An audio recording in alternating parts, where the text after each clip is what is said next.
Radhe Radhe friends आज हम बनाने जा रहे हैं व्रत में खाए जाने वाली साबूदाने की खिचड़ी। साबूदाने की खिचड़ी हल्की होती है और बहुत ही टेस्टी लगती है साबूदाने की खिचड़ी। तो चलिए बनाते हैं। इसके लिए हमने साबूदाना लिया है 1 कटोरी। ये हमने मीडियम साइज़ का साबूदाना लिया है। ये देखिए, ना बहुत छोटा है वाला है और ना ही बड़ा वाला। 1 कटोरी हमने साबूदाना लिया है।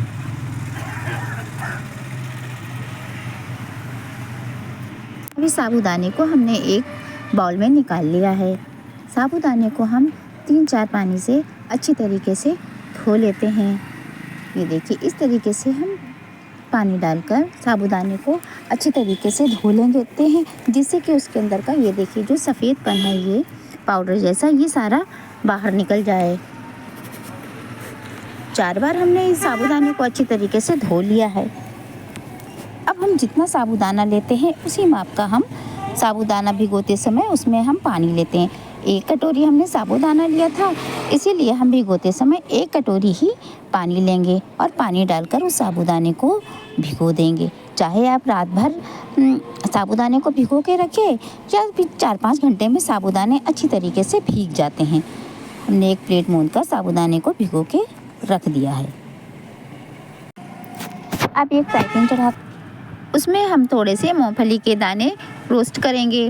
मूंगफली के दाने जब हम अच्छी तरीके से भून लेते हैं, इसमें हमने कोई भी प्रकार का तेल या घी नहीं डाला है, इसको सूखा ही रोस्ट करते हैं। अब ये मूंगफली के दाने हमारे भुन गए हैं। अब इनको एक प्लेट में निकाल लेंगे। इनको एक कपड़े की सहायता से या तो हाथ से मसलकर अच्छी तरह से इनके छिलके हम निकाल देंगे। ये देखिए, इस तरीके से दोनों हाथ के हथेलियों के बीच में रख के इनको मसल लेते हैं, जिसके इनके छिलके निकल जाए। ये देखिए, सारे छिलके निकल गए हैं। अब एक जार में डाल करके इनको हम दरदरा सा पीस लेते हैं। ये देखिए, हमने इस तरीके से दरदरा सा सारे मूंगफली के दाने हमने पीस लिए हैं। बहुत महीन नहीं करते हैं, क्योंकि मूंगफली के दाने साबूदाने की खिचड़ी में दरदरे अच्छे लगते हैं। ये देखिए, इस तरीके से हमने थोड़े से पीस लिए हैं। अब एक फ्राई पैन चढ़ाते हैं, उसमें हमने 2 चम्मच देसी घी का डाला है। देसी घी की खिचड़ी बनाने में बहुत ही टेस्टी बनती है, पर आप जो भी खाते हो आप उसका इस्तेमाल करें। इधर देखते हैं, साबूदाना हमारे अच्छी तरीके से भीग गए हैं। सारे साबूदाने एक एक करके अलग अलग ही खिलकर आए हुए हैं। सारे दाने भीग गए हैं और एकदम से अलग सॉफ्ट से भीगे हुए हैं। ये देखिए, मसल के देखिए, ये देखिए कितने अच्छे से सॉफ्ट से हमारे दाने फूलकर बड़े हो गए हैं और एकदम से भीग चुके हैं। बहुत ही मुलायम फूले हुए हैं। अब फ्राई पैन में घी डाला था, घी हो गया है। उसमें हम जीरा और हरी मिर्च और अदरक जो काटी थी वो भी साथ में डाल देते हैं और उसको भूनने लगते हैं। जब जीरा चटकने लगता है तो हम आलू जो काटे थे उन आलूओं को भी इसमें हम फ्राई कर देते हैं। आलूओं को हम तब तक फ्राई करते हैं जब तक ये गोल्डन ब्राउन ना हो जाएं। ये देखिए, अब एक ढक्कन से बंद कर देते हैं और उसको अच्छी तरीके से भुनने देते हैं। आलू हमारे अच्छी तरीके से गोल्डन ब्राउन हो चुके हैं। ये देखिए, इस तरीके से हो गए हैं और हमारे आलू भी अच्छी तरह पक गए हैं। अब इसी समय हमने जो साबूदाने भिगोए थे उन साबूदानों को हम सारे साबूदानों को इसी आलू के ऊपर डाल देते हैं। और जो हमने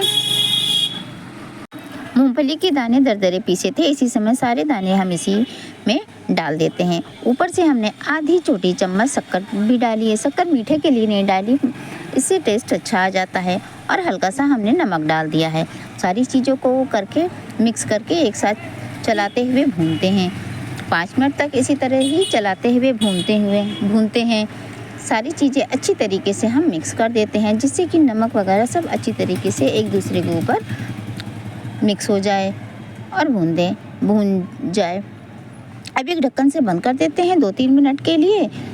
3 मिनट बाद फिर से हम ढक्कन हटाकर इसको अच्छी तरीके से चला लेते हैं, जिससे कि साबूदाने भी हमारे अच्छी तरीके से सॉफ्ट हो जाएं और पक जाएं उसमें।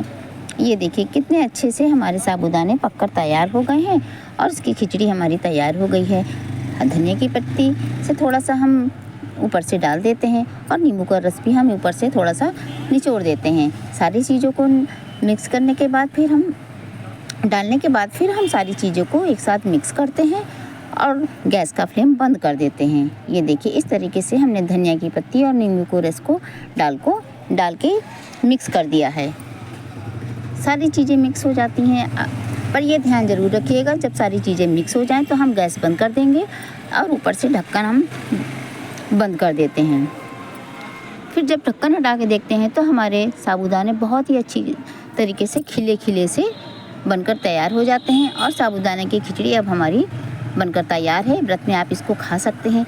एक बार ज़रूर ये मेरी तरीके से खिचड़ी बनाकर देखिएगा, यकीन मानिए बहुत ही टेस्टी लगेगी, सभी को घर में बहुत ही ज़्यादा पसंद आएगी।